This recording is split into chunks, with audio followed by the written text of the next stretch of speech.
അപ്പോൾ ഇന്നത്തെ വിശേഷങ്ങൾ എന്താണെന്ന് വെച്ചാൽ സുഖമാണ്, കുഴപ്പമൊന്നുമില്ല. അപ്പം ഞാനിതാ ഇന്നത്തെ വീഡിയോ ഡേ മൈ ലൈഫാണ് കേട്ടോ.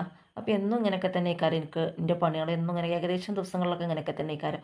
അപ്പം ഞാനത് ആദ്യം തന്നെ അരി ഒന്ന് തിളപ്പിച്ച് റൈസ് കുക്കർക്ക് ഇറക്കി വെക്കാമെന്ന് കരുതി. എന്താണെന്ന് വെച്ചാൽ ഇത്തിരി വേവുള്ള അരിയാണ് കേട്ടോ. അപ്പോൾ അത് നമ്മളെ കറികളൊക്കെ റെഡി ആകുമ്പോഴത്തേനും അത് വെന്തോളുമല്ലോ. പിന്നെ മോനിന്ന് ട്രിപ്പ് പോയതുകൊണ്ട് ഓൻ ഓഫീസിൽ പോയിട്ടില്ല. അപ്പോൾ ചോറ് കൊണ്ടുപോകണ്ട, ഓന് ഉച്ചത്തേക്ക് ഉണ്ടാവില്ല. പിന്നെ കാക്കാൻ്റെ കൂട്ടുകാരൻ്റെ മോളെ കല്യാണം ആയതുകൊണ്ട് കാക്ക അങ്ങോട്ട് പോവുകയും ചെയ്യും. പിന്നെ ഞാനും സിനിമോളും മാത്രമല്ലേ ഉള്ളൂ. അപ്പോൾ ഞാൻ കരുതി കറികളൊന്നും അധികം വേണ്ട, മീൻ മുളകിട്ട് വെച്ചിട്ട് പിന്നെ എന്താ പറയുക ബീട്രൂട്ട് ഉപ്പേരി ഉണ്ടാക്കിയ അത് മതി. പിന്നെ ഇന്ന് ഫുള്ള് വീടൊന്ന് ക്ലീൻ ചെയ്യണം കേട്ടോ. എന്താണെന്ന് വെച്ചാൽ രണ്ട് മൂന്ന് സ്ഥലം ഒരാഴ്ച ആയിട്ടുണ്ടാവും വീടൊക്കെ ഒന്ന് അടിച്ച് പറക്കി വെച്ചിട്ട്. അപ്പോൾ അതൊക്കെ ചെയ്യാമെന്ന് കരുതി.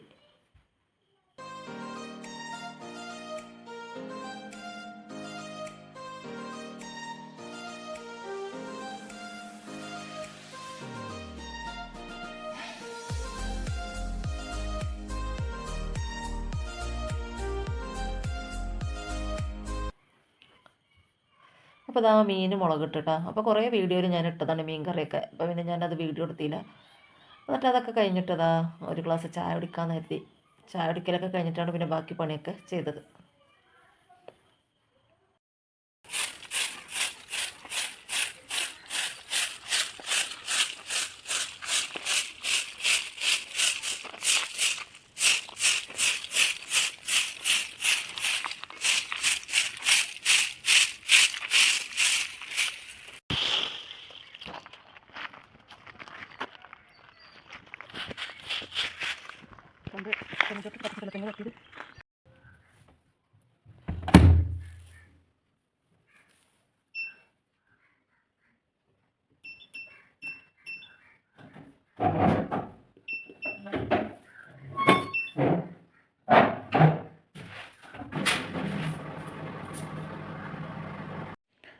അപ്പോൾ മുറ്റടിക്കലും മെഷീനിൽ തുണികളിട്ട് അങ്ങനെ കുറച്ച് പണികളൊക്കെ കഴിഞ്ഞിട്ടാണ്. അപ്പോൾ ഞാനിതാ ചെരുപ്പും ഷൂ ഒക്കെ ഒന്ന് കഴുകി വെക്കാമെന്ന് വിചാരിച്ചൊക്കെ കഴുകി വെയിലത്ത് വെച്ചതാണ്.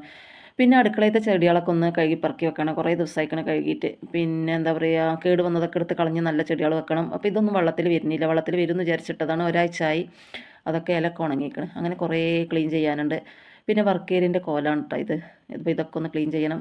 പിന്നെ ചോറും കറിയൊക്കെ ഉള്ളത് മതി. ഞാൻ പറഞ്ഞല്ലോ ഓല ആരുമില്ല, ഞങ്ങൾ മാത്രമേ ഉള്ളൂ എന്ന്. അപ്പോൾ ഇതാ എല്ലാ പാത്രമൊക്കെ കഴുകി എല്ലാം വൃത്തിയായി. പിന്നെ അതൊന്നും ഞാൻ വീഡിയോ എടുത്തില്ല.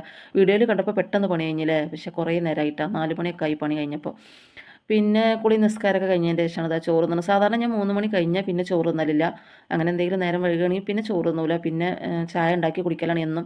പക്ഷെ ഇന്ന് നല്ല വിശപ്പ്. അപ്പോൾ ഞാൻ കരുതി ചോറ് തന്നെ കുറച്ചെടുത്ത് തിന്നാമെന്ന് വിചാരിച്ചാൽ നമ്മളെ തൈരുമുളകൊക്കെ പൊരിച്ചപ്പോൾ എനിക്കിഷ്ടമാണ് കേട്ടോ തൈരുമുളക്. അപ്പോൾ അതൊക്കെ പൊരിച്ച് ചോറ് തിന്നതിൻ്റെ ശേഷം പിന്നെ നമ്മൾ അയൽവാസികൾ എൻ്റെ കൂട്ടുകാരികളുണ്ട്. അപ്പോൾ ഞങ്ങൾ കുറച്ച് നേരം വർത്താനം പറഞ്ഞ് നിൽക്കും എന്നും കേട്ടോ. എന്നും എല്ലാവരും ഇങ്ങനെ കുറച്ച് നേരമൊക്കെ ഒരു മണിക്കൂറൊക്കെ അങ്ങനെ വർത്താനം പറഞ്ഞ് നിൽക്കും. അപ്പോൾ അതൊക്കെ കഴിഞ്ഞപ്പോൾ ഇതിന് മഗ്‌രിബ് ബാങ്ക് കൊടുത്ത് പിന്നെ നിസ്കാരമൊക്കെ കഴിഞ്ഞിട്ട് ഇതാ ഒരു ഗ്ലാസ് ചായയും ഊട്ടി ബർക്കിയാണ്. ഇത് ശരിക്കും ഊട്ടിയിൽ നിന്ന് കൊണ്ടുവന്നതാണ് കേട്ടോ. ഇതല്ലെങ്കിലും ഇതിൻ്റെ പേര് അത് തന്നെയാണ്, ഊട്ടി ബർക്കിയാണ്. അപ്പോൾ ഇതൊക്കെയാണ് എൻ്റെ ഒരു ദിവസത്തെ വിശേഷങ്ങൾ.